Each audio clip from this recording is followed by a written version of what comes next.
வேலைகள் இருந்தாலும் நாம் எல்லாவற்றிலும் என்ன பண்ணணும்? தேவனுக்கு முதலிடம் கொடுக்கிறவர்களா நாம் இருக்க வேண்டும். யாருக்கு முதலிடம் கொடுக்க வேண்டும்?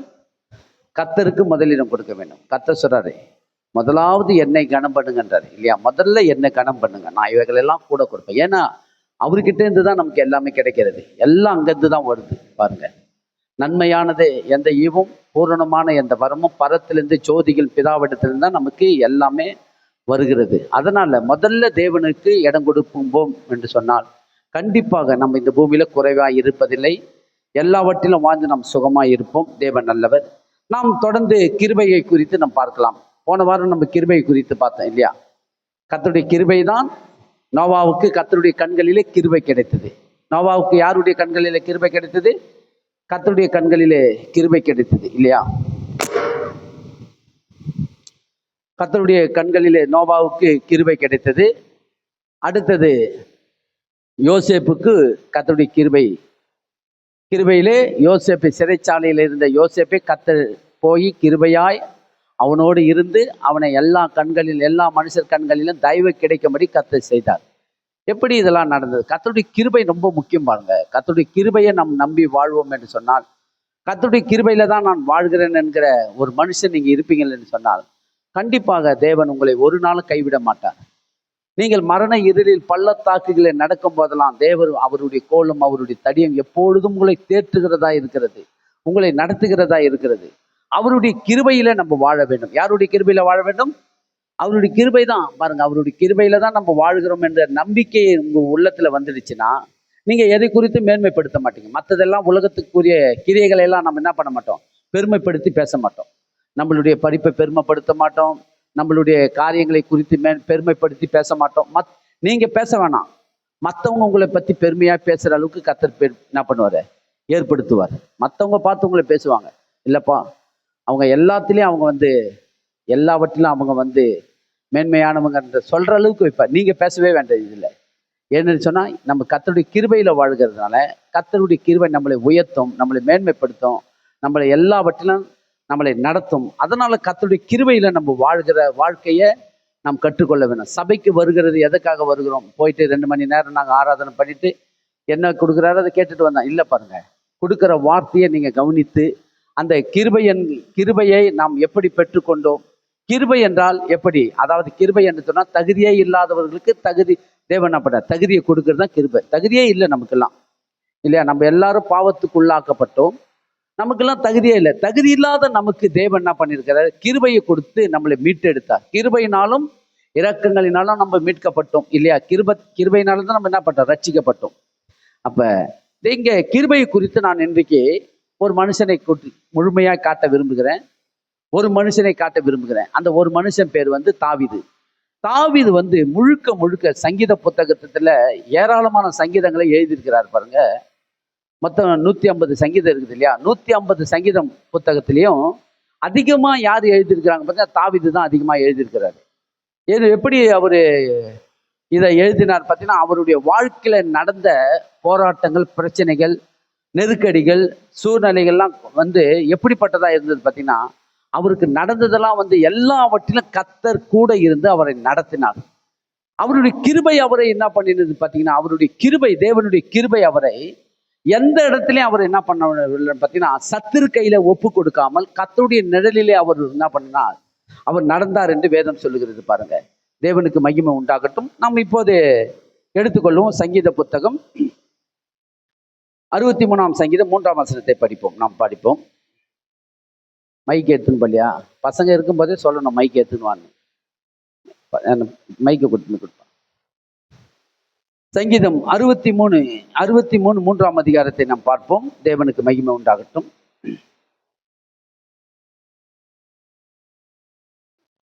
ஜீவனை பார்க்கிலும் கிருபை நல்லது. பாருங்க, இங்க தாவீது சொல்றாரு. யார் சொல்றது பார்த்தீங்கன்னா, ஜீவனை பார்க்கிலும் கிருபை நல்லது, உமது கிருபை நல்லது, என் உதடுகள் உம்மை துதிக்கும். பாருங்க, இங்க நல்லா நம்ம அறிந்து கொள்ள வேண்டும். யார் இது சொல்றது பார்த்தீங்கன்னா, தாவீது தான் சொல்றாரு. எங்க இருந்து சொல்றாரு? தாவீது யூதாவின் வனாந்தரத்திலே இருக்கையிலே பாடின சங்கீதம் 63ஆம் அதில் தலைப்பில் அங்க போட்டுக்கிது பாருங்க. ஜீவனை பார்க்கிலும் உமது கிருபை நல்லது, என் உதடுகள் உம்மை துதிக்கும். ஜீவன் இல்லையா, நம்ம உயிர் இருக்குது இல்லையா, நம்ம உயிருக்கு மேலானது எது? இந்த உலகத்துல உயிருக்கு மேலானது வேற ஒன்றும் கிடையாது. உயிர் இருந்தாதான் எல்லாத்தையும் அனுபவிக்க முடியும். உயிரே போயிட்ட பிறகு எதையுமே நம்ம என்ன பண்ண முடியாது, அனுபவிக்க முடியாது. எதையுமே நம்ம என்ன பண்ண முடியாது, எதுலையும் எந்த கிரிகளையும் செய்ய முடியாது, அனுபவிக்க முடியாது. உயிர் ரொம்ப ரொம்ப முக்கியமானது இல்லையா, இருக்கிறதுலே உயிர் ரொம்ப முக்கியமானது. அந்த உயிருக்கு ஈடானது இந்த உலகத்துல ஒண்ணுமே கிடையாது. ஆனா தாவீது என்ன சொல்ற, உயிருக்கு மேலானது ஒண்ணு இருக்குது. என்ன இருக்குதான்? தேவனுடைய கிருபை போதும் எனக்கு. தேவனுடைய கிருபை எனக்கு இருக்கிறதுனால என் ஜீவனை பார்க்கலும் தேவ கிருபை மேலானதான். எது மேலானது? தேவ கிருபை. இப்ப நீங்க உலகத்துல யாரையாவது நீங்க உலகத்தாருங்களை போய் கேளுங்க, எங்க உயிரை காட்டிலும் வேற என்ன மேலானதுன்னு, வேற இல்லவே இல்லைன்னு தான் சொல்லுவாங்க. உலக மனிதர்களை போய் நீங்க கேட்டு விசாரிக்க, அவங்களிடத்துல போயிட்டு ஒரு ஒப்பீனியை கேளுங்க. அவங்களிடத்துல போய் ஒரு ஒப்பீனியை கேட்கும்போது, எங்க உயிருக்கு மேலானது வேற என்ன இருக்குதான்னு பார்த்தா யோசித்து சொன்ன, இல்லைங்க உயிருக்கு மேலானது வேற ஒண்ணுமே இல்லைன்னு தான் சொல்லுவாங்க. ஏன்னா அவங்களுக்கு அதான் தெரியும், வேற ஒண்ணும் கிடையாது. உயிருக்கு மேலானது வேற என்ன இருக்குதா? இல்லைங்க, உயிர் போயிட்ட பிறகு என்னங்க இருக்குது, உயிர் தாங்க முதல்ல, அப்படிதான் சொல்லுவாங்க. ஆனா இவர் தாவீது சொல்றாரு, என் ஜீவனை பார்க்கலும் கிருபை மேலானது. என்ன சொல்றாரு பாருங்க, சொல்றாரு, என் ஜீவனை பார்க்கலும் உமது கிருபை நல்லது. என் ஜீவனைக்கு மேலானது எது பார்த்தீங்கன்னா உங்களுடைய கிருபை தான் ஆண்டவரே முதல்ல, அப்புறம் தான் என் உயிர். உங்களுடைய கிருபை நம்பினா என் உயிர் என்னன்னைக்கு என்ன பண்ண முடியும், என்றென்றைக்கும் நிலைத்து நிற்கும். இந்த உயிர் இன்றைக்கு நல்லா இருக்கிறதுக்கு காரணமே உங்களுடைய கிருபை என்று சொல்றாரு. அப்ப நம்ம என்ன பண்ணணும், ஆண்டவரே என் ஜீவனை பார்க்கல உங்களுடைய கிருபை ரொம்ப நல்லது ஆண்டவரே. எப்படி சொல்லணும் சொல்லுங்க பார்ப்போம். என் ஜீவனை பார்க்கலும் உங்களுடைய கிருபை நல்லது. உயிர் முக்கியம்தான், ஆனா அதற்கு மேல தேவ கிருபை. அந்த கிருபை ஆண்டவருடைய கிருபை ஆண்டவரே நல்லது என்று நீங்க சொன்னீங்கன்னா இந்த ஜீவனை யாருமே என்ன பண்ண முடியாது, பறிக்க முடியாது. இந்த உலகத்தின் அதிபதியான சாத்தான் என்ன பண்ணுவான், ஜீவனை பறிப்பதற்காக அநேக திட்டங்களை என்ன பண்றான், ஏற்படுத்துகிறான். அநேக தந்திரமான காரியங்களை உருவாக்குகிறான். ஆனா கர்த்தர்கிட்ட உங்க ஜீவன் இருக்கும் என்று சொன்னால் அவனால் என்ன பண்ண முடியாது, நான் தெரிந்து கொள்ளப்பட்டவர்களை என்னிடத்திலிருந்து பறிக்க எவனாலும் முடியாது என்று யோவானின் சுவிசேஷத்தில் தேவன் இயேசு சொல்றாரு. அப்ப ஜீவனை பார்க்கலும் உமது கிருபை நல்லது, என் உதடுகள் உம்மை துதிக்கும் இல்லையா அப்படின்னு சொல்றாரு. அடுத்தது சங்கீதம் 5ஆம் அதிகாரம் 7ஆம் வசனத்தை படிங்க பாருங்க. தாவீதை குறித்து நிறைய நான் காட்டுறேன். தாவீதை குறித்து உங்களுக்கு ஒரு ஸ்டோரியை சொல்ல போறேன். தாவீதை குறித்து தாவீது எழுதின சங்கீதம் தான், எல்லாமே தாவீது தான் எழுதியிருக்கிறார் பாருங்க. 5ஆம் அதிகாரம் 7ஆம் வசனம் படிங்க. நானோ உமது மிகுந்த கிருபையினாலே, பாருங்க இங்க என்ன சொல்றாரு பாருங்க, நானோ உமது மிகுந்த கிருபையினாலே உமது ஆலயத்துக்குள் பிரவேசித்து உமது பரிசுத்த சந்நிதிக்கு நேரே பயபக்தியுடன் பணிந்து கொள்ளுவேன். பாருங்க எப்படி ஆலயத்துக்கு வர்றதுக்கு என்ன எதை சொல்றாரு, நானோ உமது மிகுந்த கிருபையினாலே உமது ஆலயத்துக்குள்ளே பிரவேசித்து. இப்ப ஆலயத்துக்கு வந்தீங்க இருக்கீங்க, நீங்க ஆலயத்துக்கு வந்துக்க, என்னுடைய கஷ்டம் எனக்கு தான் தெரியும். துணியை துவைக்கணும், சாமானம் தொலைக்கணும், வீடு வாசல் பெருக்கணும், அதை செய்யணும், இதை செய்யணும், இதெல்லாம் பண்ணிட்டு வர்றதுக்குள்ள நான் படாத பாடுபட்டு கஷ்டப்பட்டு இப்படி வந்தேன் அப்படி வந்தேன், எப்படிலாம் நான் கஷ்டப்பட்டு வரேன்மா, நேரத்துக்கு ஏங்க இவ்வளவு லேட்டா வரீங்க, அதுக்கெல்லாம் காரணம் 1000 காரணம் சொல்றாங்க இல்லையா. 1000 காரணத்தை சொல்லி என்ன பண்றாங்க, நான் எவ்வளோ கஷ்டப்பட்டு ஆலயத்துக்கு வந்தேன் தெரியுமா, ஒவ்வொரு வாரமும் நான் கஷ்டப்பட்டு ஆலயத்துக்கு வரேன், அவ்வளோ எனக்கு காரியங்கள், என்னுடைய தேவை காரியம்லாம் இருக்குது, என்னுடைய வீட்டு வேலை இருக்குது, அந்த வேலை இது, இதெல்லாம் சொல்லுவாங்க. ஆனா இங்க தாவீது சொல்றாரு, இவர் ராஜாவுக்கு எவ்வளவு வேலை இருக்கும், என்ன வேலை இருந்தாலும் முதல்ல நான் என்ன செய்வேன் என்று சொன்னா, இவன் சொல்றாரு பாருங்க, சொல்றாரு, நானும் உமது மிகுந்த கிருபையினாலே உமது ஆலயத்துக்குள்ளே பிரவேசித்து. எப்படி வராரா, ஒவ்வொரு வாரமும் நான் ஆலயத்துக்கு வரதே உங்களுடைய கிருபை ஆண்டவரே. யாருடைய கிருபை? ஆமா, அதை நீங்க ஒவ்வொரு நாளும் ஒவ்வொரு உங்க மனசுல பதிய வச்சுங்க. எத்தனை வேலைகள் இருந்தாலும் இருக்கட்டும், அதை அப்படியே விட்டுடுங்க. என்ன வேலை இருந்தாலும் விட்டுடுங்க. ஆலயத்துக்கு நான் போவதை நான் என்ன பண்ண மாட்டேன், நானே தடையை உண்டாக்கி கொள்ள மாட்டேன். காரணத்தை சொல்லுகிற அளவுக்கு நான் நடந்து கொள்ள மாட்டேன். காரணத்தை நீங்க என்ன பண்ணாதீங்க, முன்ன வைக்காதீங்க, தயவு செஞ்சு வைக்காதீங்க. இங்க தாவீது தெளிவா சொல்றாரு பாருங்க, நானும் உமது மிகுந்த கிருபையினாலே உமது ஆலயத்துக்குள் பிரவேசித்து உமது பரிசுத்த சந்ததிக்கு நேராக பயபக்தியுடன் பணிந்து கொள்வேன். எப்படி கொள்வாராம், பயபக்தியுடன் பணிந்து கொள்வேன். அதை நீங்க அறிந்து கொள்ள வேண்டும். ஆலயத்துக்கு வர்றதை பத்தி நீங்க கவலையப்படாதீங்க. கர்த்தாவே உங்களுடைய கிருபையில தான் நான் ஆலயத்துக்கு வரேன், என்ன உங்களுடைய கிருபைக்குள்ள ஒப்படைக்கணுங்க. அதுக்கப்புறம் பாருங்க, ஒவ்வொரு வாரமும் உங்களால அதி சீக்கிரமா ஆலயத்துக்கு வர உங்களால முடியும். தேவனுடைய கிருபை நமக்கு போதும். ஆண்டவர் உங்களுடைய கிருபை என்னை நடத்துகிறது. கிருபையை பற்றி நம்ம தெரியாம இருக்கக்கூடாது. எப்படிப்பட்டது அவருடைய கிருபை, கிருபையை குறித்து நிறைய எடுத்து நான் உங்களுக்கு இன்னைக்கு காட்டுறேன் பாருங்க. தொடர்ந்து காட்ட நான் விரும்புகிறேன். எத்தனை நாளைக்கு எத்தனை வாரம் நான் முடிப்பேன் எனக்கு தெரியல. தொடர் போதனையாக கிருபையை பற்றி நான் உங்களுக்கு கொடுக்க நான் விரும்புகிறேன். பாருங்க, அடுத்தது சொல்றாரு சங்கீத புத்தகம் 13ஆம் அதிகாரம் 5-6 படிங்க பாப்போம். சங்கீதம் 13:5-6 படிங்க. நான் உம்முடைய கிருபையின் மேல் நம்பிக்கையா இருக்கிறேன். எது மேல நம்பிக்கையா இருக்கிறாராம்? கிருபையின் மேல். ஆமா, தாவீது தான், எல்லாம் தாவீது தான். பாருங்க, நான் உம்முடைய கிருபையின் மேல் நம்பிக்கையா இருக்கிறேன். உம்முடைய ரட்சிப்பினால் என் இருதயம் களி கூறும். எதுல களி கூறுதான்? ஒவ்வொரு இடங்களிலும் ஆண்டவரே என்னை ரட்சிக்கிறீர். அதாவது முதல்ல ஒரு ரட்சிப்பு இருக்குது, பாவத்திலிருந்து நம்மளை ரட்சிக்கிற ஒரு ரட்சிப்பு இருக்குது இல்லையா? அது முதல்ல ரட்சிப்பு. அதுக்கப்புறம் பாத்தீங்கன்னா வாழ்கிற வாழ்க்கையில கடன் பிரச்சனையிலிருந்து ரட்சிக்கிறாரு, சோதனையிலிருந்து ரட்சிக்கிறாரு, அநேக உபத்திரவத்திலிருந்து ரட்சிக்கிறாரு. ஒவ்வொரு தேவைகள் எல்லாம் இருக்குது, நமக்கு ஏராளமான தேவைகள்லாம் இருக்குது. அந்த தேவையான காரியத்திலிருந்து நம்மளை ரட்சிக்கிறாரு. ஒரே ரட்சிப்பு மாத்திரம் கிடையாது, வாழ்ற வரைக்கும் நம்மளை ரட்சித்து கொண்டே இருக்கிறாரு கர்த்தர் ஒவ்வொரு காரியத்திலும். இப்ப நம்ம கடன் பிரச்சனையில மாட்டிக்கணும்னு வச்சுங்க. இப்ப கடன் பிரச்சனையில மாட்டிக்கும் போது அந்த கடன்ல இருந்து எப்படி நம்ம தப்பித்துக் கொள்வதற்கு நம்ம என்னென்னமோ முயற்சி பண்ணுவோம். ஆனா கர்த்தர் அந்த இடத்துல இருந்து நம்மளை ரட்சிக்கிறார். ஏதோ ஒரு இக்கட்டான சூழ்நிலையில போய் மாட்டிக்கொள்றோம், அங்கிருந்து நம்மளை ரட்சிக்கிறார். நிறைய காரியத்துல நம்ம ஏதோ தேவையில்லாத வார்த்தையை நம்ம என்ன பண்றோம், மற்றவங்க இடத்துல பேசி அங்க மாட்டிக்கொள்றோம், எதனா ஒரு வம்பு தும்புல மாட்டிக்கொள்றோம். அங்கிருந்து நம்மளை ரட்சிக்கிறார். அதை தான் சொல்றாரு பாருங்க. என்ன சொல்றாருன்னா, நான் உம்முடைய கிருபையின் மேல் நம்பிக்கையா இருக்கிற ஆண்டவரே, உம்முடைய ரட்சிப்பினால் என் இருதயம் எப்படி இருக்குதான்? களி கூறுகிறது. உம்முடைய ரட்சிப்பு, அதை தான் நம்ம என்ன பண்ணணும், அதை நீங்கள் சார்ந்து கொண்டு வாழ வேண்டும். இப்படிப்பட்ட வாழ்க்கையை நீங்க வாழும்போது கர்த்தர் உங்களை என்ன பண்றாரு, நடத்துகிறார். பாருங்க 6ஆம் வசனத்தை படிங்க.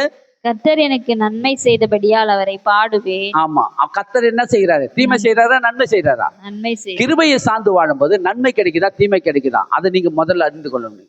கிருபையே நம்பி இருக்கிறங்க, ஒரு வாட்டி நன்மை கொடுக்குறாரு, ஒரு வாட்டி தீமை கொடுக்குறாரு, ஒரு வாட்டி இப்படி செய்யறாரு, அப்படி இல்ல. தேவன் அப்படி செய்கிறவர் அல்ல. எப்பொழுதும் அவர்கிட்ட இருந்து வருகிறது நன்மை மாத்திரம் தான் வரும், தீமை அவர்கிட்ட இருந்து வராது. அதான் தாவீது சொல்றாரு. என்ன சொல்றாரு? கர்த்தர் எனக்கு நன்மை செய்கிறபடியால் அவரையே நான் பாடுவேன். யாரை பாடணுமா? அவரையே பாடுங்க, நல்லா இருப்பீங்க. நான் உங்களுக்கு சொல்லுகிறேன், நமக்கு இருக்கிறது கொஞ்சம் பேர் தான் இருக்கிறோம். இந்த கொஞ்சம் பேருக்கு தேவன் எவ்வளவு நல்லவர் என்பதை எடுத்து காட்ட நான் விரும்புகிறேன். நம்ம ஏதோ பாட்டு பாடிட்டு ஊரு கதையை சொல்லிட்டு, அந்த கதை இந்த கதை சொல்லிட்டு, அவனை பத்தி குறை சொல்றது, இவனை பத்தி குறை சொல்றது, அதெல்லாம் நமக்கு அதற்காக தேவன் இந்த சபையை கொடுக்கல. கர்த்தரை பத்தி மேன்மைப்படுத்துறதுதான் இந்த சபை. வேற ஒன்றும் நம்ம என்ன பண்ண, மற்றவங்களை பத்தி குறை கூறுவது, குற்றம் கூறுவது, புறம் கூறுவது, இதெல்லாம் தேவையில்லை. பாருங்க, இதெல்லாம் நம்ம சொல்ல வேண்டிய அவசியம் இல்லை. தேவன் எவ்வளவு நல்லவர், அவருடைய கிருபை எவ்வளவு நல்லது, அவருடைய ரட்சிப்பு எப்படிப்பட்டது, அவருடைய அன்பு, அவருடைய இரக்கம், அவருடைய தயவு எவ்வளவு நல்லது, நம்மளை இந்த உலகத்துல எப்படி நடத்துவார், நம்ம வாழ்கிற வாழ்க்கைக்கு, அந்த வாழ்க்கைக்கு ஆதாரம் யாரு, நம்பிக்கை யாரு, அவருடைய மையத்தை நம் கை கொண்டு வாழ்கிற வாழ்க்கை எப்படிப்பட்டதா இருக்குது, அதை மாத்திரம் தான் நான் உங்கள் மத்தியில நான் பேச விரும்புகிறேன். வேற ஒன்றையும் நான் என்ன பண்றது, பேசுறதில்லை. பார்த்தீங்கன்னா நான் அப்படிக்கா போவோம் பாருங்க, அப்படிக்கா போகும்போது சர்ச்சைக்கு போகும்போது இல்லாத கதையெல்லாம் சொல்லிடுறாங்க பாருங்க சபையில. மற்ற கதை, அந்த கதை, இந்த கதையெல்லாம் சொல்றாங்க. உதாரணம் முக்கியம். உதாரணம் இல்லாம தேவன் ஆண்டவராகிய இயேசு நிறைய உதாரணங்களை சொல்லியிருக்கிறார் இல்லையா? ஏராளமான உதாரணங்களை, ஊமைகளை சொல்லி ஜனங்களுக்கு புரிய வச்சு. உதாரணம் ரொம்ப முக்கியம். ஆனா மற்றவங்களை குற்றப்படுத்தி பேசுவது தப்பு. பாருங்க, உதாரணப்படுத்துவது நல்லது, ஆனா குற்றப்படுத்தி பேச அதெல்லாம் இங்க பேசுறாங்க. நான் போகும்போது அந்த வார்த்தையில கேட்கும்போது கஷ்டமா இருந்தது. பாருங்க, இவங்களை பத்தி பேசுறாங்க. அது நம்ம பேசுவதற்கு சபை கிடையாது. நம்ம எதற்கு சபை? தேவன் எவ்வளவு நல்லவர், அவருடைய கிருபை எப்படிப்பட்டது, அவருடைய ரட்சிப்பு எப்படிப்பட்டது, அவருடைய அன்பு எப்படிப்பட்டது, இரக்கம் எப்படிப்பட்டது, அவர் எப்படி நம்மளை நடத்துகிறார் என்பதை பற்றி மட்டும்தான் நான் உங்களுக்கு அறிவிக்க நான் விரும்புகிறேன். எடுத்துக்கொள்ளுங்க 23ஆம் சங்கீதம் 6ஆம் வசனத்துக்கு வாங்க. 23:6 படிங்க பார்ப்போம்.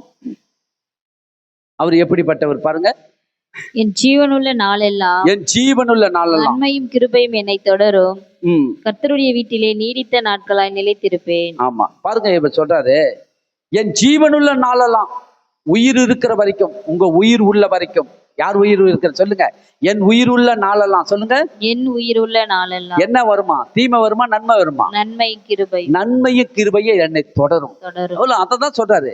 கர்த்தருடைய கிருபையை சார்ந்து கொள்றவங்களுக்கு தீமை நடக்குமா, நன்மை நடக்குமான்னு கேட்டா, உயிர் உள்ள வரைக்கும், உங்கள் உயிர் உள்ள வரைக்கும், உங்க வீட்டிலே சத்துருக்கள் எழுப்பினாலும், உங்கள் அக்கம் பக்கத்திலே சத்துருக்கள் எழுப்பினாலும், நான் உங்களுக்கு சொல்றேன், எத்தனை பேர்கள் எழுப்பி உங்களுக்கு விரோதமாய் எழுப்பி உங்களை மேற்கொள்ளும்படி வந்தாலும், நான் உங்களுக்கு உறுதியா சொல்றேன், உங்கள் உயிர் உள்ள வரைக்கும் நன்மைய கிருபை உங்களை தொடரும். விசுவாசிக்கிறீங்களா? எத்தனை பேர் விசுவாசிக்கிறீங்க? நன்மைய கிருபை உங்களை தொடரும். நான் கர்த்தருடைய வீட்டிலே எப்படி இருப்பேனா? நீடித்த நாட்களாய் நிலைத்திருப்பேன். ஆண்டவர் எனக்கு ஆயுசு நாட்கள் குறுகி வச்சிருக்கிறாங்க. என் ஆயுசு நாட்களை ஆண்டவர் என்ன பண்ணிருக்கிற, ரொம்ப குறுகிட்டாரு. இல்ல, உங்கள் ஆயுசு நாட்களை நாளுக்கு நாள் கூட்டி உங்களை பெருக பண்ணி உங்கள் நாட்களை நீடித்திருக்க பண்ணுவார். எப்படி இருக்க பண்ணுவாரு? உங்கள் நாட்கள் நீடித்திருக்க பண்ணுவார். கண்டிப்பாக நீங்கள் நீடித்திருப்பீங்க.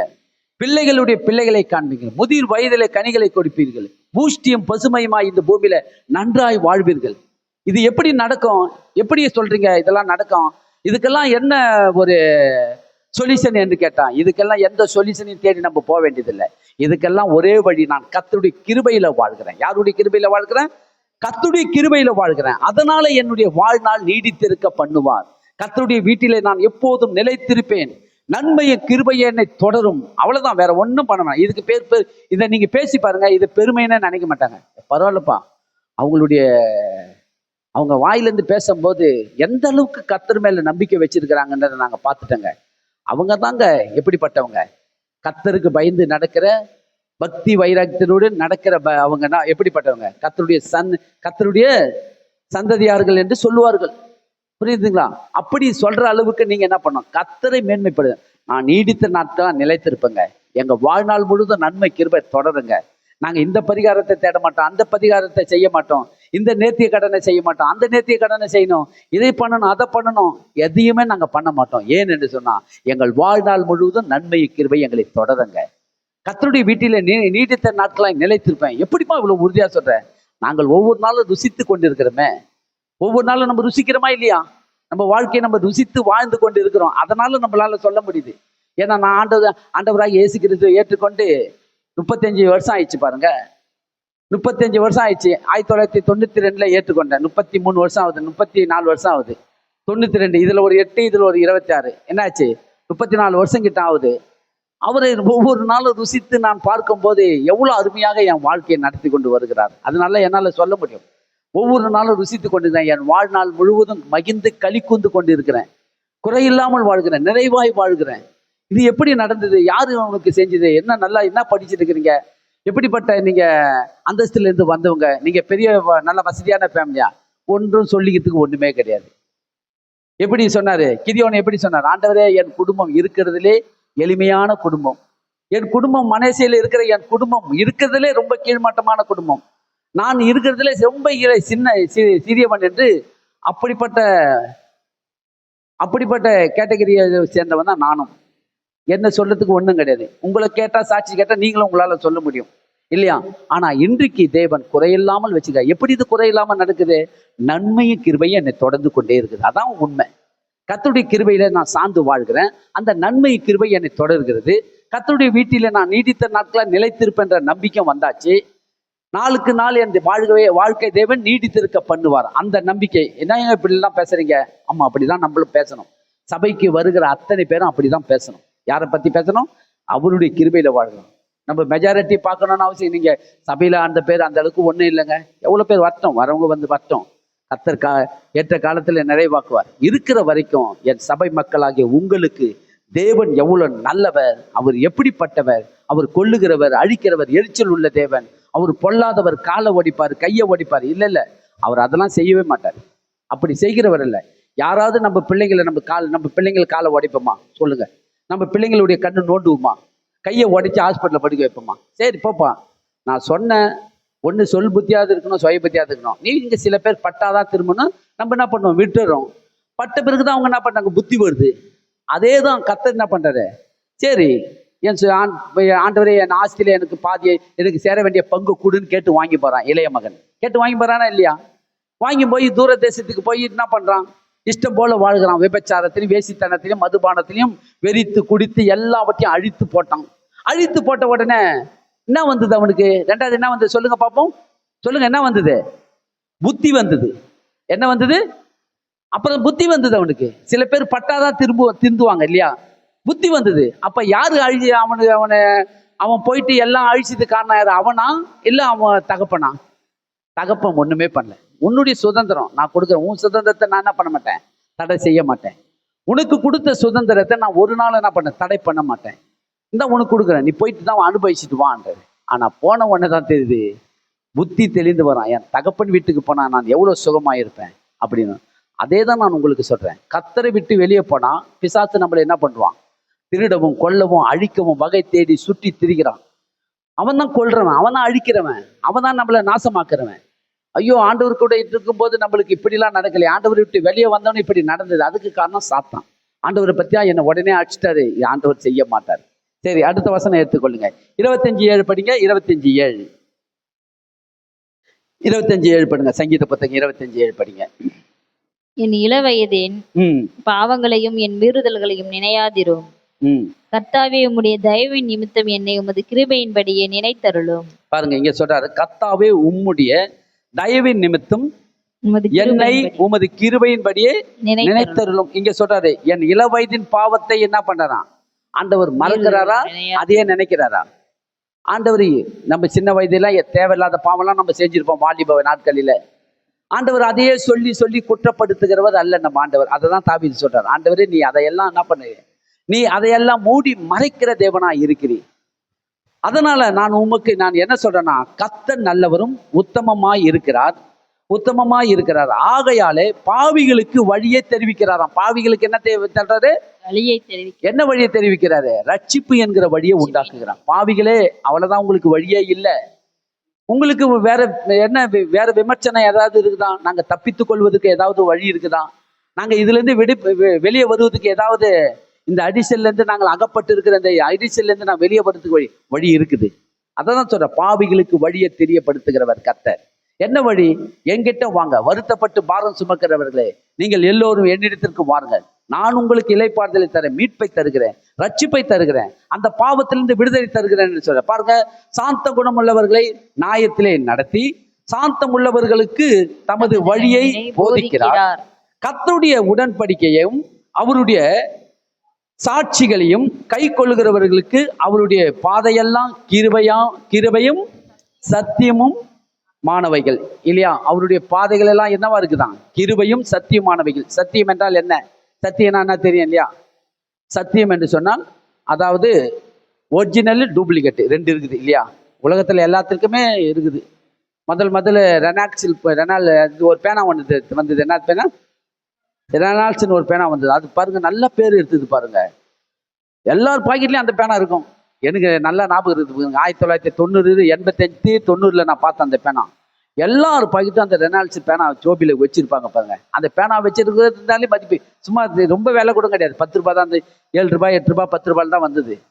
அவ்வளோ சூப்பராக எழுதும், விட்டுலாம் எழுதாது பாருங்க அந்த பேனா, ரெனால்ட்ஸ் என்ற பேனா. அவ்வளோ அருமையாக எல்லாருமே என்ன பண்ணாங்க, யூஸ் பண்ண ஆரம்பிச்சாங்க. கம்பெனிக்காரன் முதல் கொண்டு சாதாரணமாக படிக்கிற பிள்ளைங்க எல்லார் பாக்கெட்ல நாங்கள் கேரம் போர்டு விளையாடுவோம் பாருங்க. அவங்க படிச்சாங்களோ படிக்கலையோ தெரியல, எல்லார் பாக்கெட்லயும் அந்த பேனா இருக்கும். ஏன்னா அந்த அளவுக்கு அந்த பேனா நல்லா பேர் எடுத்தது பாருங்க. 1990 எனக்கு நல்லா ஞாபகம் இருக்குது. அந்த பேனாக்கு பின்னாடியே டூப்ளிகேட் பேனா ஒன்று வந்துச்சு. பார்த்தீங்கன்னா இந்த பேனாவை எழுதும் போது அந்த பேனாவுடைய மூக்கு உடைஞ்சிடும் அடிக்கடிக்கு. பார்த்தா என்ன பார்த்தனா, ஒரிஜினல் மாரியே இருக்கும், அப்படியே ஒரிஜினல் மாரியே இருக்கும் அந்த பேனா. ஆனா டூப்ளிகேட் பேனா என்ன வருதுன்னா, எழுதும் போது அந்த மூக்கு உடஞ்சிடும், அந்த இருக்குது அது உடஞ்சிடும். அப்ப ஏன் இது உடையுதுன்னு போய் கண்டுபிடிக்க பார்த்தா, டூப்ளிகேட்டு நிறைய வெளியே விட்டுக்கிறாங்க. கம்பெனிக்காரன் கண்டுபிடிச்சி இது அத்தனையும் டூப்ளிகேட்டுங்க, எங்களுடைய பேனா இப்படி நாங்கள் தயாரிக்கிறது இல்லை அப்படி சொன்னாங்க. அப்ப என்ன நான் சொல்றேன்னா, ஒரிஜினலும் டூப்ளிகேட்டும் ஒரே சேமா இருக்கும். தங்கத்தையும் கவரிங்கும் நீங்க வச்சு பாருங்க, நமக்கு தெரியவே தெரியாது. அது யார் கண்டுபிடிக்க? மார்வடிங்க நல்லா கண்டுபிடிச்சிருக்காங்க, இது தங்கம் இல்லைங்க, இது டூப்ளிகேட்ன்றாங்க. தங்கம் செயினையும் கவரிங் செயினையும் நீங்க வச்சு பாருங்க, ஒரே மாதிரியா இருக்கும். அதை தான் இன்னைக்கு உலகத்துல அப்படிதான் நடக்குது. யார் மெய்யான தெய்வம் யார் பொய்யான தெய்வம்னு தெரியல இன்னைக்கு. அதனால நீங்களும் நானும் சத்தியத்திலே, தேவனுடைய கிருபையிலும் தேவனுடைய சத்தியத்தின் பாதையில நம்ம நடக்கிறோம். எந்த பாதையில நடக்கிறோம் சொல்லுங்க? தேவனுடைய கிருபையும் அவருடைய சத்தியத்தின் பாதை. சத்தியம் என்று சொன்னால், ஆதியிலே தேவன் வானத்தையும் பூமியை சிருஷ்டித்த தேவனையே நம்ம என்ன பண்றோம்? சேவிக்கிறோம், அவரையே நம்ம ஆராதிக்கிறோம். அதுக்கு பேர் தான் சத்தியம். நம்ம பொய்யான கடவுளை நம்ம என்ன பண்ணல, சேவிக்கல. அதுக்கு பேரு சத்தியம் கிடையாது. பொய்க்கு பேரு சத்தியம் கிடையாது, அது பொய். சத்தியம் என்றால் என்ன? தேவன் ஆதியிலே வானத்தையும் பூமியை உண்டாக்கின தேவனையே சார்ந்து வாழ்கிறதுக்கு பேர் தான் சத்தியம். அப்ப அதுதான் என்ன, அதனால்தான் சில பேர் நான் சத்தியமா சொல்றேங்க அப்படின்னு. ஏன் சத்தியமா சொல்றேன்? நான் செய்யலன்றதுதான் சத்தியம். செஞ்சுட்டு அவங்க என்ன பண்ணாங்க, பொய் சத்தியம் பண்றவங்களும் இருக்கிறாங்க இல்லையா? அதுக்கு உண்டானது கடவுள் பார்க்கறாரு. அப்ப சத்தியம் என்றால் என்ன? உண்மையை நாம் என்ன பண்றோம்? மெய்யான தேவனை என்ன பண்றோம்? சேவித்து அவருடைய பாதையில நடக்கிறதுக்கு பேர் தான் சத்தியம். அதை தான் தாவீது இங்க சொல்றாரு. என்ன சொல்றாரு? கிருபையும் கிருபையும் என்ன பண்ண, அவர்களுடைய பாதையெல்லாம் கிருபையும் சத்தியமானவைகளே. யாருடைய பாதைகள் எல்லாம்? உங்களுடைய பாதைகளிலும் கிருபையும் சத்தியமானவைகள். அப்ப சத்தியம் என்று சொன்னால் ஜீவனுள்ள தேவனை, நம்மளை சிருஷ்டித்த தேவனை, நம்மளை உருவாக்கின தேவன், நம்மளை படைத்த தேவன், நம்மளை இந்த பூமிக்கு அனுப்பின தேவனை நாம் சார்ந்து வாழ்கிறதுக்கு பேர் தான் சத்தியம், இல்லையா? அடுத்தது நம்ம எடுத்துக்கொள்ளுங்க, சங்கீதம் 26:3 படிங்க பார்ப்போம். 26:3. உம்முடைய கிருபை என் கண்களுக்கு முன்பாக இருக்கிறது, உம்முடைய சத்தியத்திலே நடந்து கொள்ளுகிறேன். பாருங்க, இங்க சொல்றாரு பாருங்க, இன்னும் அருமையா சொல்றாரு பாருங்க. தாவீது தான் இதையும் சொல்றாரு. என்ன சொல்றாரு? உம்முடைய கிருபை என் கண்களுக்கு முன்பாக இருக்கிறது, உம்முடைய சத்தியத்திலே நடந்து கொள்ளுகிறேன். யாருடைய சத்தியத்துல நடக்கிறீங்க நீங்க? தேவனுடைய கிருபையை மாத்திரம் நம்ம சேர்ந்து கொண்டா போதாது, சத்தியம் ரொம்ப ரொம்ப முக்கியம். பொய்யான வழியில நீங்க போயிடக்கூடாது. என்ன வழியில போயிடக்கூடாது? பொய்யான கட்டுக்கதையும் கற்பனையுமாய் நடக்கிற இந்த உலகத்துல வாழ்கிற இந்த கட்டுக்கதையை நம்பி ஏமாந்து போயிடாதீங்க, அந்த வழியில நடந்துடாதீங்க. இவர் ஒரு கிருபையை மாற்றம் சொல்லல பாருங்க, எதை சேர்த்து சொல்றாரு பாத்தீங்கன்னா, சத்தியத்திலே நடந்து கொள்ளுகிறேன், உம்முடைய கிருபையை என் கண்களுக்கு முன்பாக இருக்கிறது, உம்முடைய சத்தியத்திலே நடந்து கொள்ளுகிறேன். யாருடைய சத்தியத்துல நடக்கிறீங்க சொல்லுங்க? யாருடைய சத்தியத்துல? தேவனுடைய சத்தியத்திலே நம்ம நடக்கணும். கிருபையும் சார்ந்து இருக்கணும், சத்தியத்தையும் கை கொள்ளணும். வெறும் கிருபையை மாத்திரம் செய்யணும். சில பேர் கிருபை மாத்திரம் போதுங்க, ஆண்டவருடைய அன்பு மாத்திரம் எனக்கு போதும் அப்படின்னு சொல்லி அவருடைய அன்பு பேர் அன்புல மாட்டம் வாழ்ந்தா போதும் அப்படின்னு. இல்ல, சத்தியம் ரொம்ப முக்கியம். அவங்க இஷ்டம் போல எதனா ஒரு வழியில போயிட்டு பொய்யான காரியத்தெல்லாம் சேவித்து அதெல்லாம் ஆராதித்துட்டு அதெல்லாம் வணங்கிட்டு அப்புறமா கிருபையை மாட்டம் எனக்கு போதும்னு சொல்லி கேட்கறது தப்பு. நடக்கிறதிலும் நம்ம என்ன பண்ணணும்? சத்தியத்துல நடக்கிறவர்களா இருக்க வேண்டும். எதுல நடக்கணும்? இல்லைங்க, அவங்க சொன்னாங்க நாங்க செஞ்சுட்டேன், இவங்க சொன்னாங்க செஞ்சுட்டேன், நீங்க அவங்க சொன்னாங்க இவங்க சொன்னாங்க சொல்லி காரணப்படுத்தி நீங்க என்ன பண்ணக்கூடாது? சத்தியத்தை விட்டு விலகி போயிடக்கூடாது. என்ன பண்ணக்கூடாது? அத்தை சொன்னாங்க, மாமா சொன்னாங்க, பெரியப்பா சொன்னாங்க, சித்தப்பா சொன்னாங்க, பெரியவர் வயசுல பெரியவர் அவர் சொன்னார் அதனாலதான் செஞ்சுட்டேன். யாரு சொன்னாலும் சரி, சத்தியத்தை விட்டு விலகி போயிடக்கூடாது. நம்ம என்ன பண்ணக்கூடாது? சத்தியத்தை விட்டு விலகி போக கூடாது. என் தேவனுக்கு பிரியமில்லாததை நான் செய்ய மாட்டேன். யாருக்கு பிரியமில்லாததை? என் தேவனாகிய கர்த்தருக்கு பிரியமில்லாத, என் இயேசு ராஜாவுக்கு பிரியமில்லாத காரியத்தை யார் என்ன சொன்னாலும் நான் செய்ய மாட்டேங்க. அது நான் செய்யறதுக்கு இடம் கொடுக்க மாட்டேன்.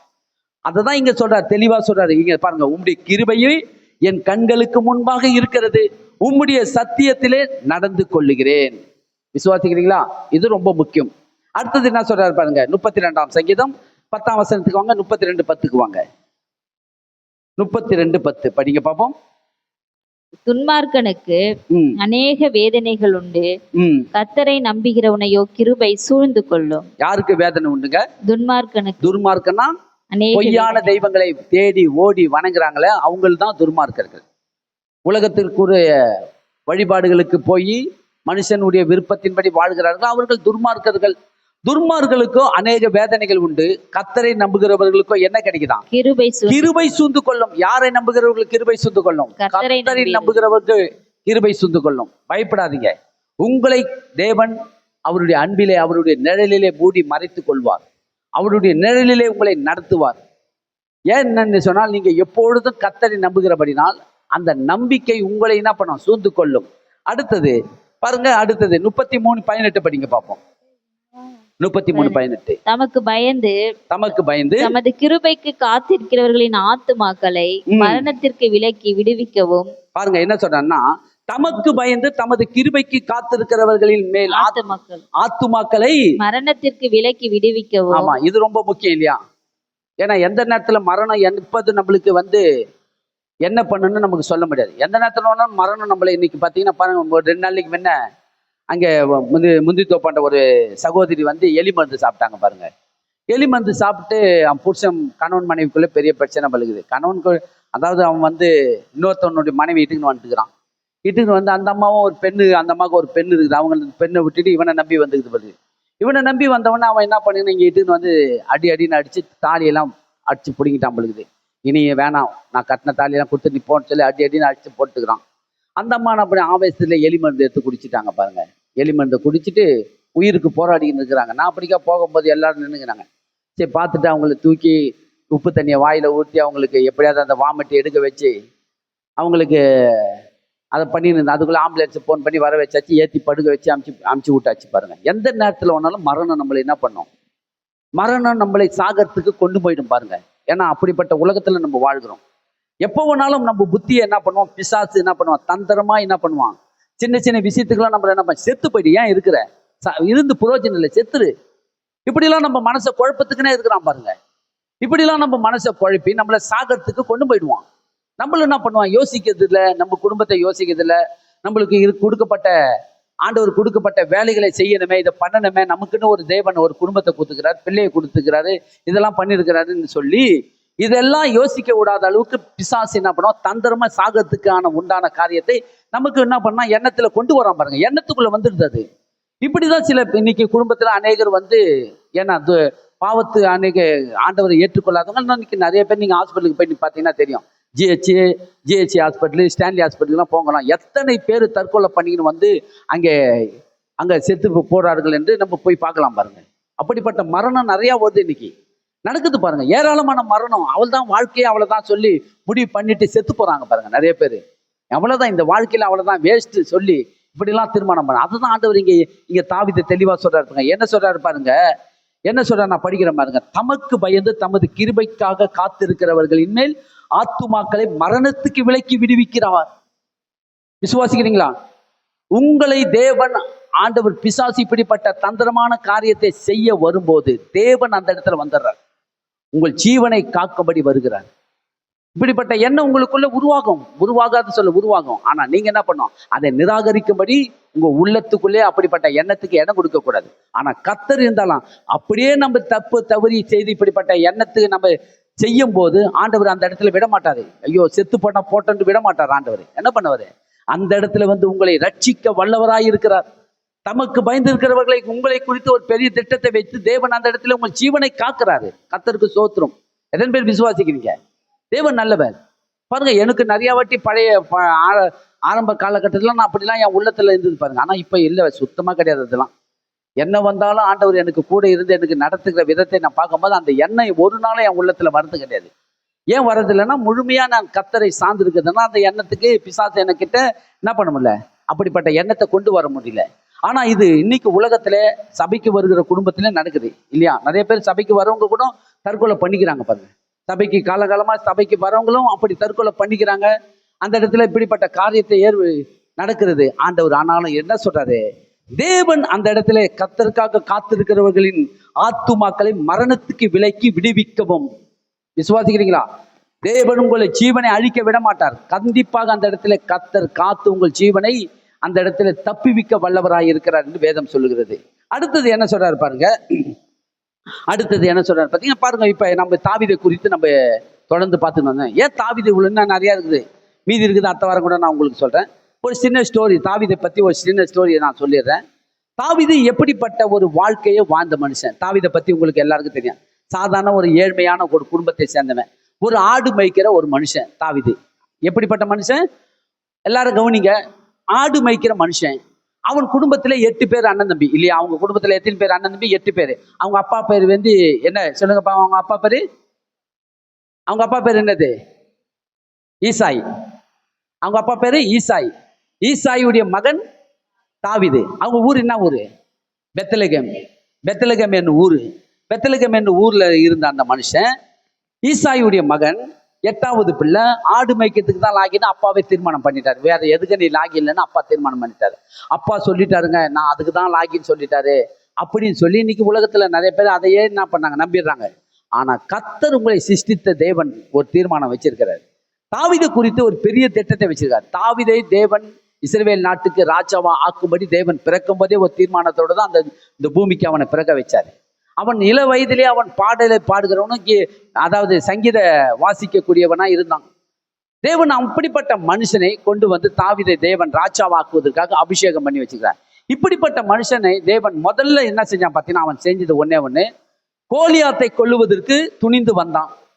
ராட்சதனை கொல்லுவதற்காக என்ன பண்ண வந்தான், எப்படி வந்தான் பார்த்தீங்கன்னா, விருத்த சேதனை இல்லாத இந்த மனுஷன் எம்மாத்திரம் அப்படின்ற தைரியம் அவன் உள்ளத்திலே வந்து அந்த இஸ்ரவேல் நாட்டு படைகளுக்கு முன்பாக போய் தைரியமா போய் கோலியாத்தை தைரியமாய் கொன்றான். இதை கொன்ற உடனே அந்த காலகட்டத்தில் யார் ராஜாவா இருந்தான் பார்த்தேன்? சவுல் என்கிறவன் ராஜாவா இருந்தான். சவுல் ராஜாவா இருந்து சவுல் ஒவ்வொரு நாளும் 40 நாள் அந்த கோலியாத்து வந்து இஸ்ரவேலை நிந்தித்து கொண்டு இருந்தான் பாருங்க. நிந்தித்து கொண்டு இருக்கும் போது சவுல் பயந்து பயந்து நடுங்கி கூடாரத்துக்குள்ளே உட்கார்ந்து இருந்தான். எதுல உட்கார்ந்துருந்தான்? சவுல் அந்த கூடாரத்தை விட்டு வெளியே வரல. 2 பேரும் போருக்கு, இந்த மனையில ஒரு போர், இந்த மனையில ஒரு போர்.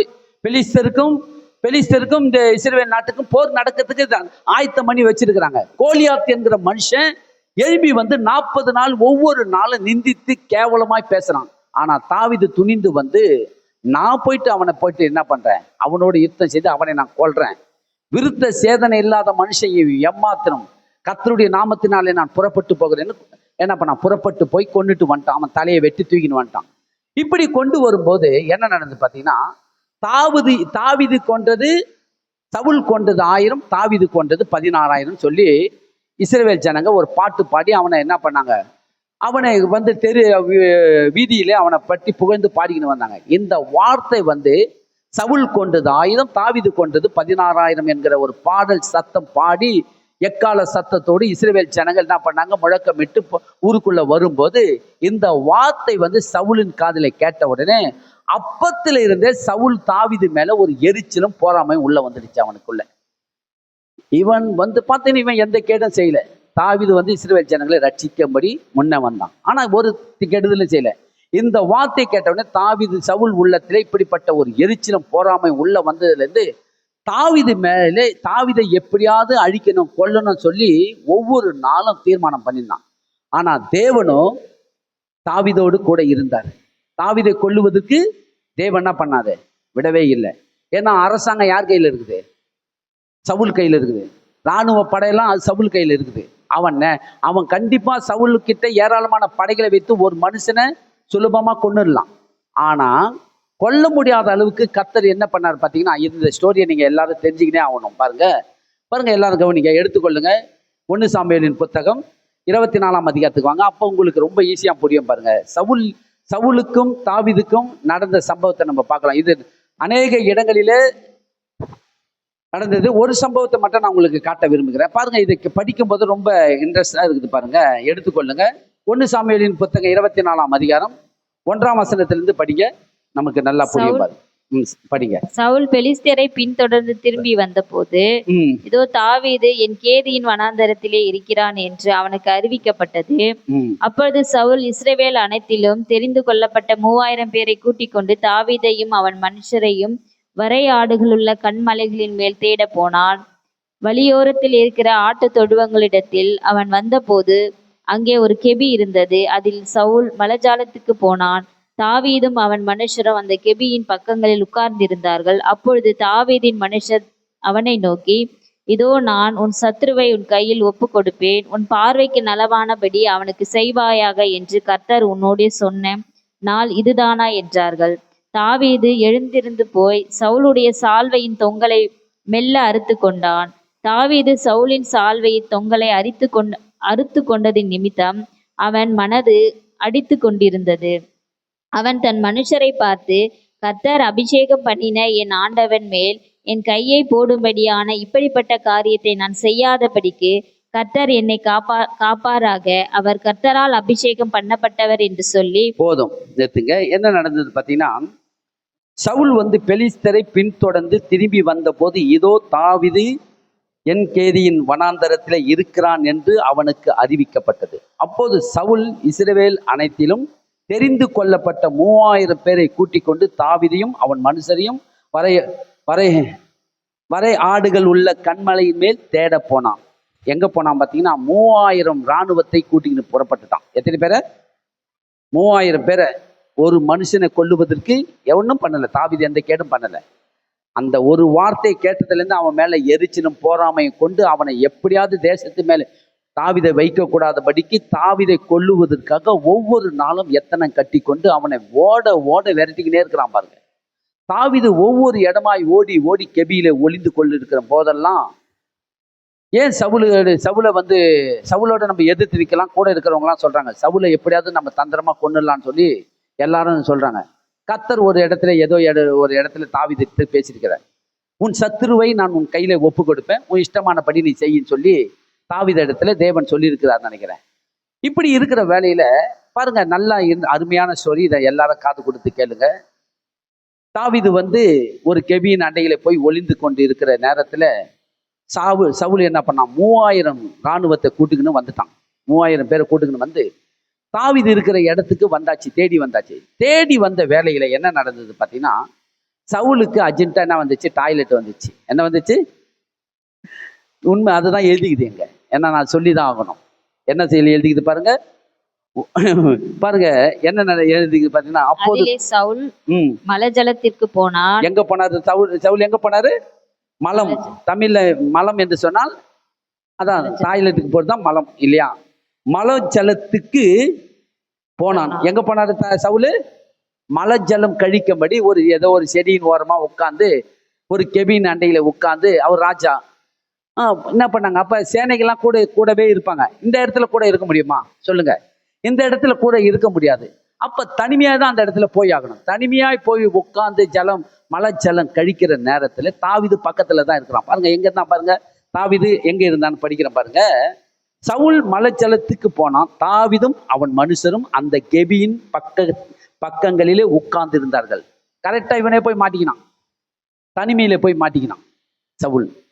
ஆனா தனிமையில மாட்டிக்கும் போது கூட இருக்கிறவங்களாம் சொல்றாங்க, அப்போது தாவீதின் மனுஷர் அவனை நோக்கி, இதோ நான் உன் சத்துருவை உன் கையிலே ஒப்பு கொடுப்பேன், உன் பார்வைக்கு நலமானபடி அவனுக்கு செய்வாயாக என்று கர்த்தர் உன்னோடு சொன்ன நாள் இதுதானே என்றார்கள். அதாவது யார் சொல்றாங்கன்னா, கூட இருக்கிறவங்களே சொல்லி கொடுக்குறாங்க. என்ன சொல்றாங்க? தாவீது ராஜா ஆவல் என்னும் தாவீது, கர்த்தர் எப்பயோ ஒரு வாட்டி உன்னோட உன் சத்துருவை உன் கையில ஒப்பு கொடுப்பேன்னு சொன்னாரே, உனக்கு நலமானபடி நீ அப்ப செய்யின்னு சொன்னாரே, இந்த நாள் தான் கர்த்தர் உன் கையில ஒப்பு கொடுத்துக்கிறாரு. அந்த மனுஷனை யாரை ஒப்பு கொடுத்துக்கிறாரு? சவுல உன் கையில ஒப்பு கொடுத்துக்கிறாரு. நீங்க என்ன பண்றீங்க? இதுதான் நல்ல சமயம். பட்டயம் ரெடியா நம்ம கையில இருக்குது. அவன் கையில என்ன இருக்குது? பட்டயம் இல்லை, ஒண்ணு இல்லை, வெறும் சொம்பு வச்சு உட்காந்து இருக்கிறாரு. நம்ம என்ன பண்ணலாம்? இதான் சமயம் சொல்லி இந்த நேரத்துல நம்ம பின்னாடி ஓங்கி தலையை ஒரே வெட்டிடலாம் அப்படின்னு சொல்லி கூட இருக்கிற மனுஷன் சொல்றான். கூட இருக்கிற மனுஷன் சொல்லும் போது தாவீது உள்ளத்துல ஒரு யோசனை வந்தது பாருங்க. சொன்ன நாள் இதுதான் என்றார்கள். தாவீது எழுந்து போய் ஒரு அடையாளத்தை மட்டும் நம்ம செய்யலாம் சொல்லி சவுலுடைய சால்வையின் தொங்கலை மெல்ல அறுத்து கொண்டான். சால்வை மேல போட்டு இருக்கிறான் இல்லையா, அந்த சால்வை பின்பக்கமா போயிட்டு ஒரு தொங்கலை மட்டும் பாதி அறுத்துன்னு வந்துட்டான். மூளையை அறுத்துக்குன்னு வந்துட்டான். ஏன் அறுத்துக்குன்னு வந்தான்னா, அந்த சால்வைய அறுக்கிற நேரத்துல இவன் கழுத்தை வெட்டத்துக்கு எம்மாத்திரம் ஆகும், அதுக்கு ஒரு அடையாளத்தை புரியுதுங்க. இந்த சால்வை ஓரத்தை அறுத்துக்கு இருக்கிற நேரத்துல கழுத்தை அறுத்து போட்டுடலாம், கொல்லாம போடக்கூடாதான். நம்ம கழுத்தை அறுக்க வேணாம், அவர் சால்வையை நம்ம அறுத்துக்கின்னு போலான்னு சொல்லி சால்வையை அறுத்து கொண்டு போனான். தாவீது சவுலின் சால்வையை தொங்கலை அறுத்து கொண்ட நிமித்தம் அவன் மனது அடித்து கொண்டே இருந்துதான். என்ன அடித்து கொண்டு இருந்துதான்? கூட இருக்கிறவங்க சொன்னாங்க, நல்ல சமயமாச்சா இது, கொண்டு போடுற நேரமாச்சா இது. அவன் நம்மள இந்த இரவும் பகலும் நம்ம என்ன பண்ணான், அழகழித்து கொண்டே இருக்கிறானே, எங்கவே நம்மள நிம்மதியா இருக்க விட மாட்டேன்டானே, இவனை கொண்டு போட்டுட்டா நம்மளுக்கு நிம்மதி கிடைக்குமே. இவன் நம்மளை ஒவ்வொரு நாளும் இரவும் பகலும் நம்ம ஒரு கேடு செய்யல, நம்மளை வேட்டாடி இருக்கிற வேலையெல்லாம் விட்டுட்டு, அவனுக்கு ராஜ்ய பாரத்தில் இருக்கிற எவ்வளோ வேலை இருக்கிற அத்தனை வேலையை விட்டுட்டு இரவும் பகலும் நம்மளை கொல்ற நோக்கமாவே இருக்கிறானே, இவனை கொண்டு போட்டா நல்லா இருக்குமேன்னு சொல்லி இருமனம் சொல்லுது பாருங்க, மனசு சொல்லுது இவனை கொண்டு போட்டலான்னா. ஆனா இன்னொரு ஒண்ணு ஆவியானவர் உணர்த்துறாரு. என்ன உணர்த்துறாரு பார்த்தீங்கன்னா, அவன் தன் மனுஷரை பார்த்து, கர்த்தர் அபிஷேகம் பண்ணின என் ஆண்டவன் மேல் என் கையை போடும்படியான இப்படிப்பட்ட காரியத்தை நான் செய்யாதபடிக்கு கர்த்தர் என்னை காப்பாராக. கவனிக்கிறீங்களா இல்லையா? டக்குன்னு என்ன பண்ணான், இவர் அபிஷேகம் பண்ணப்பட்டு முதல் ராஜாவாக அபிஷேகம் பண்ணப்பட்டவர் யாருன்னா சவுல் தான். தேவனால் தெரிந்து கொள்ளப்பட்ட ராஜாவாக அபிஷேகம் பண்ணவர். உடனே என்ன பண்ணான், யோசனை கர்த்தருடைய சிந்தைக்கு கொண்டு போயிட்டான். ஆண்டவர் சொல்றாரு, தேவனால் அபிஷேகம் ஒப்பு கொடுத்துட்டாரு, உன் இஷ்டமானபடி செய்யணும் ஒப்பு கொடுத்துட்டாரு. அந்த இடத்துல இன்னொரு காரியத்தையும் உணர்த்துறாரு, நான் அபிஷேகம் பண்ணப்பட்டவன், என் கையினால அபிஷேகம் பண்ணப்பட்டவனை கொன்று அந்த ரத்த போய் உன் தலைமையில வராதபடிக்கு அப்படிப்பட்ட ஒரு எச்சரிப்பின் சத்தத்தையும் கொடுக்குறாரு கர்த்தர். பாருங்க, ரெண்டு காரியத்தை தேவன் நமக்கு செய்வாரு. மாமிசம் சொல்லும் செய்யன்னு சொல்லும், ஆவி சொல்லும் செய்யாத சொல்லும். ஆவியின்படி கேட்க விரும்புறீங்களா, மாமிசத்தின்படி வாழ விரும்புறீங்களா? உங்ககிட்ட தான் இருக்குது, நீங்க தான் தீர்மானம் பண்ணணும். இந்த இடத்துல தாவீது என்ன பண்ணார் பார்த்தீங்கன்னா, தேவனால் அபிஷேகம் பண்ணப்பட்டவரை நம்ம கொல்லக்கூடாது என்று சொல்லி அந்த மனுஷர்கிட்ட சொல்றாரு. என்ன சொல்றாரு பார்த்தீங்கன்னா, அவன் மனுஷரை பார்த்து சொல்றான், காரியம் நான் இப்படி செய்யாதபடிக்கு கர்த்தர் என்னை காப்பாராக, அவர் கர்த்தரால் அபிஷேகம் பண்ணப்பட்டவர் என்று சொல்லி தன் மனுஷரை சவுலின் மேல் என்ன பண்ணார், தன் மனுஷரை சவுலின் மேல் எழும்ப ஒட்டாமல் இவ்வார்த்தைகளினாலே அவர்களை தடை பண்ணினான். சவுல் எழுந்திருந்து கெபியை விட்டு வழியே நடந்து போனானாம். எழுந்து முடிச்சு மலம் கழிச்சுட்டு எழுந்து நடந்து போனான். அவனுக்கு பின்னாடி சால்வை ஆர்த்ததே தெரியல. எழுந்து போகும்போது இப்ப என்ன நடந்தது பாருங்க, 8ஆம் வசனத்தை படிமா. அப்பொழுது தாவீதும் எழுந்து கெபியிலிருந்து புறப்பட்டு சவுலுக்கு பின்னாக போய், ராஜாவாகிய என் ஆண்டவனே என்று கூப்பிட்டான். சவுல் திரும்பி பார்த்தபோது தாவீது தரை மட்டும் முகம் குனிந்து வணங்கி சவுலை நோக்கி, தாவீது உமக்கு பொல்லாப்பு செய்ய பார்க்கிறான் என்று சொல்லுகிற மனுஷருடைய வார்த்தைகளை ஏன் கேட்கிறீர்? இதோ கர்த்தர் இன்று கெபியில் உம்மை என் கையில் ஒப்பு கொடுத்தார் என்பதை இன்றைய தினம் உம்முடைய கண்கள் கண்டதே. உம்மை கொன்று போட வேண்டும் என்று சிலர் சொன்னார்கள், ஆனாலும் என் கை உம்மை தப்பவிட்டது. என் ஆண்டவன் மேல் என் கையை போடேன், என் கர்த்தரால் அபிஷேகம் பண்ணப்பட்டவரே என்றான். என் தகப்பனே பாரும், என் கையில் இருக்கிற உம்முடைய சால்வையின் தொங்கலை பாரும். உம்மை கொன்று போடாமல் உம்முடைய சால்வையின் தொங்கலை அறுத்து கொண்டேன். என் கையிலே பொல்லாப்பும் துரோகமும் இல்லை என்றும் உமக்கு நான் குற்றம் செய்யவில்லை என்றும் அறிந்து கொள்ளும். நீரோ என் பிராணனை வாங்க அதை வேட்டையாடுகிறீர். கர்த்தர் எனக்கும் உமக்கும் நடுவே நின்று நியாயம் விசாரித்து கர்த்தர் தாமே என் காரியத்தில் உமக்கு நீதியை சரிக்கட்டுவாராக. உம்முடைய பேரில் நான் கை போடுவதில்லை. முதியோர் மொழிப்படியே ஆகாதவர்களிடத்தில் ஆகாமியம் பிறக்கும். ஆகையால் உம்முடைய பேரில் நான் கை போடுவதில்லை. இஸ்ரவேலின் ராஜா யாரை தேட புறப்பட்டார்? ஒரு செத்த நாயையா, ஒரு செத்த தெல்லு பூச்சியையா? நீர் யாரை பின்தொடருகிறீர்? கர்த்தர் நியாயாதிபதியாயிருந்து எனக்கும் உமக்கும் நியாயம் தீர்த்து எனக்காக வழக்காடி நான் உம்முடைய கைக்கு தப்ப என்னை விடுவிப்பீராக என்றான். தாவீது இந்த வார்த்தைகளை சவுலுடைய சொல்லி முடித்த பின்பு சவுல், என் குமாரனாகிய தாவீதே, இது உன்னுடைய சத்தம் அல்லவா என்று சொல்லி சத்தமிட்டு அழுது பாருங்க என்ன நடந்தது பாத்தீங்கன்னா, தாவீது இங்க எல்லாவற்றையும் சொல்லி அறிவிக்கிறாரு. என்ன சொல்றாரு, போய் திரும்பி அவங்க போய் கொண்டு இருக்கும்போது தாவீது திடீர்னு ஒரு சத்தமிட்டு கூப்பிடுறாரு. சத்தமிட்டு கூப்பிடும்போது இது தாவீதுடைய சத்தம் போல இருக்குதுன்னு சொல்லி திரும்பி பார்க்கும்போது சவுலுக்கு நேராக நின்று தலை வணங்கி, முகம் கூப்பிட தலை வணங்கி அவருக்கு முன்பாக சில வார்த்தைகளை பேசுறாரு. பாருங்க என்ன சொல்றாரு பார்த்தீங்கன்னா, நிறைய வார்த்தை இருக்கு, எல்லாத்தையும் நான் சொல்ல விரும்பல. பாருங்க 11ஆம் வசனத்திலிருந்து நான் படிக்கிறேன் பாருங்க. என் தகப்பனே பாரும், என் கையில் இருக்கிற உம்முடைய சால்வையின் தொங்கலை பாரும். உம்மை கொன்று போடாமல் உம்முடைய சால்வையின் தொங்கலை அறுத்து கொண்டேன். என் கையிலே பொல்லாப்பும் துரோகமும் இல்லை என்று உமக்கு நான் குற்றம் செய்யவில்லை என்றும் அறிந்து கொள்ளும். நீரோ என் பிராணனை வாங்க வேட்டையாடுகிறீர். கர்த்தர் எனக்கும் உமக்கும் நடுவே நின்று நியாயம் விசாரித்து கர்த்தர் தாமே என் காரியத்திலே உமக்கு நீதியை சரி கட்டுவாராக. உம்முடைய பேரில் நான் கை போடுவதில்லை. முதியோர் மொழிப்படி ஆகாதவர்கள் இடத்திலே ஆகாமியின் பிறக்கும். ஆகையால் உம்முடைய பேரில் நான் கை போடுவதில்லை. இஸ்ரவேலின் ராஜா யாரை தேட புறப்பட்டார்? ஒரு செத்த நாயையா, ஒரு தெல்லு பூச்சியா? நீ யாரை பின்தொடர்கிறீங்க? எந்த அளவுக்கு இவன் தாழ்த்தி பேசுறான்னா, செத்த நாய்க்கு ஒப்பானவன் என்ன போய் நீங்க தேடி தேடி வரீங்களே. பாருங்க சொல்ற எப்படி சொல்றேன்னா, ராஜாவே ஒரு நாள் கூட நான் உங்களுக்கு துரோகம் பண்ண நான் என் மனசார கூட நான் நினைச்சதில்லை. நீங்க அவங்க சொல்றாங்க இவங்க சொல்றாங்க சொல்லி அவங்க பேச்செல்லாம் கேட்டுக்கினே தாவீது உனக்காக உன்னை கொல்லபடி வகை தேடுறான், உனக்கு விரோதமா எழும்புகிறான், அப்படி பண்ணுவான் இப்படி பண்ணுவான்னு சொல்லி ஆளுக்காளு சொல்ற வார்த்தைகளை கேட்டு என்ன தேடி தேடி நீ வேட்டையாடி கொண்டிருக்கிறீங்க. அதனால நான் என்ன சொல்றேன்னா, உனக்கும் எனக்கும் நீதியை செய்கிற ஒருத்தர் இருக்கிற கர்த்தருக்கு நல்லா தெரியும். நான் கர்த்தருக்கு முன்பாக குற்றமற்றவனா இருக்கிறேன். நான் ஒரு செத்த நாய்க்கு ஒப்பானவன், தன்னை தாழ்த்துறான், செத்த நாய்க்கு ஒப்பானவன். அடுத்தது எந்த பூச்சியை பத்தி பேசுறான் பார்த்தீங்கன்னா, தெல்லு பூச்சியை நீ யாரை பின்தொடர்? நான் தெல்லு பூச்சிக்கு ஒப்பானவன். தெல்லு பூச்சினா தெரியும் இல்லையா, இந்த புள்ளப்பூச்சி மாரி ஒன்று ஓடும் பாருங்க, ஓடும் தெரியுங்களா, அந்த பூச்சியை போல நான் இருக்கிறேன்.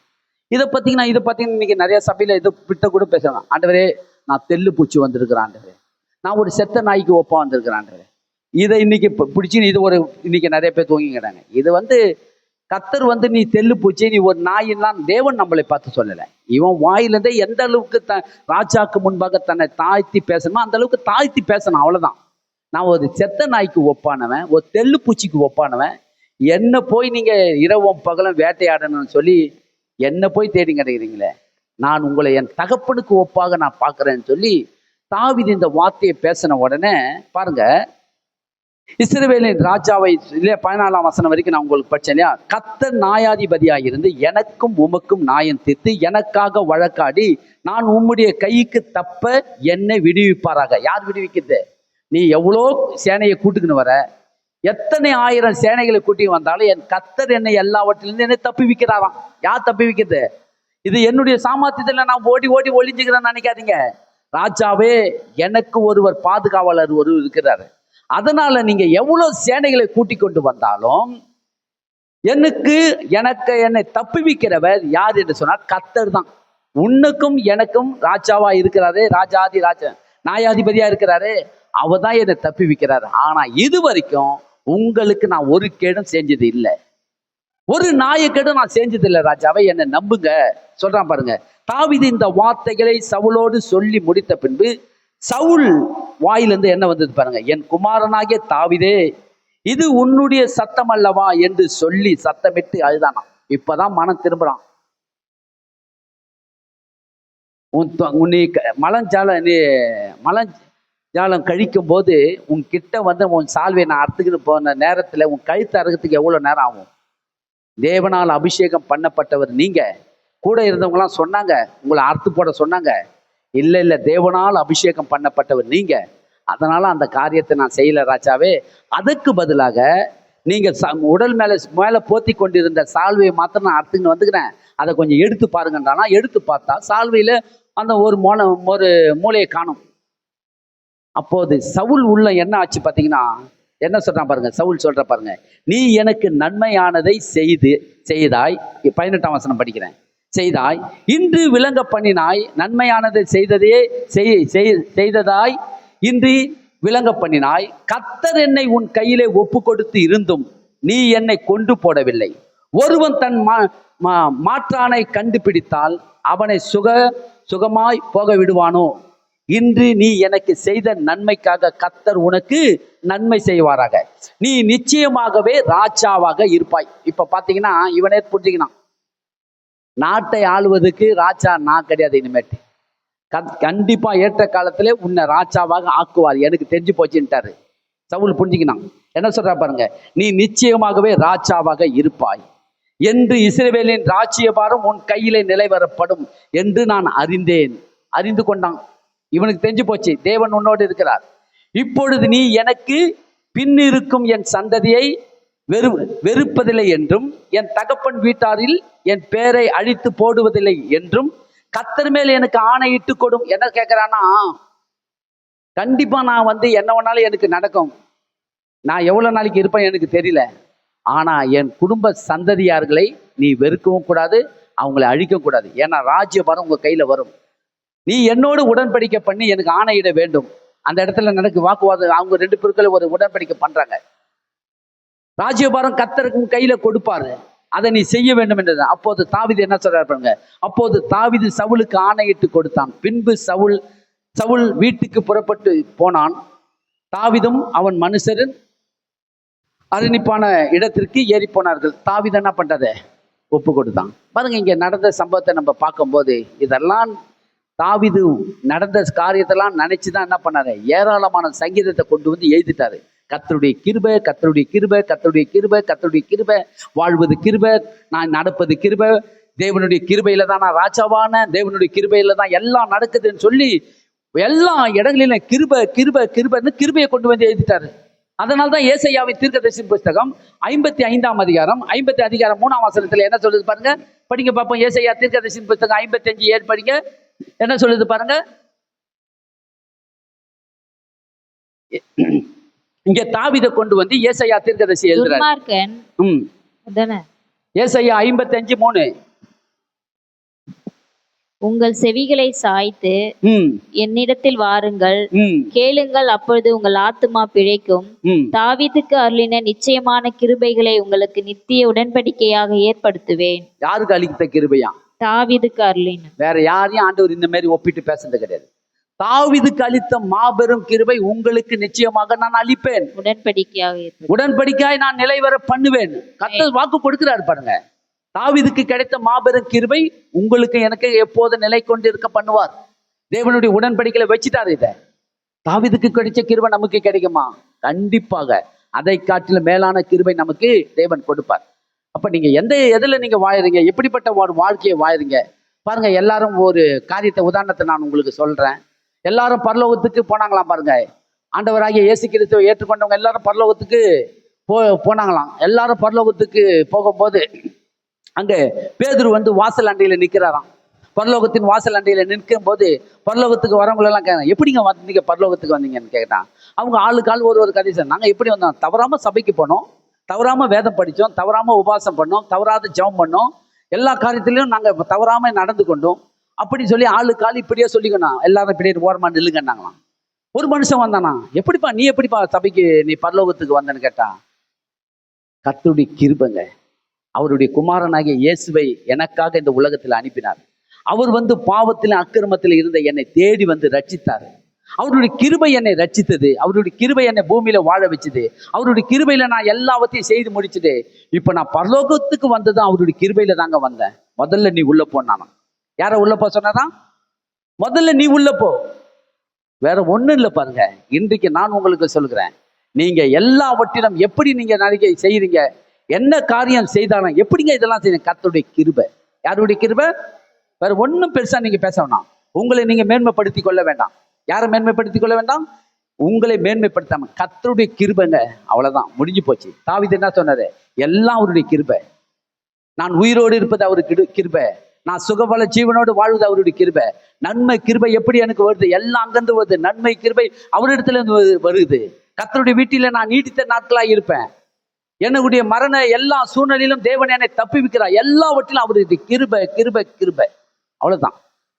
இன்றைக்கு கேட்ட சத்தியத்தின்படி நீங்க வாழுகிற வாழ்க்கையில யாரை நீங்க ஒப்பிட்டு பேசணும்? கர்த்தருடைய கிருபையை ஒப்பிட்டு பேசணும். யாரை ஒப்பிட்டு பேசுவீங்க? அவ்வளவுதான். நீங்க இப்படி பண்ணி பாருங்க, உங்க குடும்பத்துல வேதனையே வராது, துயரமே வராது, கஷ்டமே வராது, சந்தோஷமா இருப்பீங்க, மகிழ்ச்சியா இருப்பீங்க, குறையில்லாமல் வாழ்வீங்க, நிறைவாய் வாழ்வீங்க. நிறைவு இருக்கும்போது நம்ம ஏன் குறைவா வாழணும்? நிறைவு இருக்கும்போது நம்ம குறைவா இருக்கும்போது எல்லாம் நிறைவாக்கி வச்சிருக்கிறாராம் கர்த்தர். ஆனா குறைவா ஏன் வாழ்றீங்கன்னு கேட்கிறாரு உபாகம் புத்தகத்துல. நிறைவுள்ளவர்களாய் நம்ம வாழ்க வேண்டும், குறைவுள்ளவர்களாய் நம்ம வாழக்கூடாது. அப்ப குறைவுள்ளவர்களா வாழணும்னா உங்களுடைய வாயிலிருந்து வர வார்த்தை கிருபை உள்ள வார்த்தைகளா இருக்குதா, சுயமான வார்த்தையை பேசுங்களா? நீங்க தான் தீர்மானம் பண்ணணும். கர்த்தர் உங்களை ஆசீர்வதிப்பாராக. நம்ம எல்லாரும் எழுந்திருப்போம். தேவன் நல்லவர்.